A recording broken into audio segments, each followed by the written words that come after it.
өзім былай қағып аламын. Волейболда ең қиын приемдардың бірі ол жоғарыдан алу. Көбінің қолынан келе бермейді, немесе барынша қолдарына келгенше алып жатады.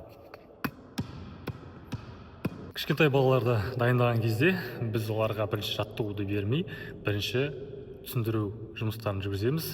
Әр тренердің өзінің методы болады, яғни әдісі болады. Мен өзімнің әдісім бар, соны сіздерге көрсетіп жіберейін. Ең алғаш келген балаларға мен бірінші былай түсіндіремін. Ең бірінші қолыңызды осылай ұстаңыз деп айтамын. Бұны мен корзина деп атаймын. Яғни қолыңызды осылай ұстаған кезде топ корзинаға түсу керек деп түсіндіремін. Яғни мен бұны салыстырмалы түрде баскетбол корзинасын оларға мысал ретінде айтам. Яғни айтам, доп лақтырған кезде корзинаға не істейді бірінші? Яғни доп ішіне түсіп кетеді. Ең бірінші сондықтан қолыңды осылай ұста деп айтам. Яғни лақтырған кезде доп ішіне былай түсіп кету керек деп. Допты лақтырамын да өзім былай қағып аламын.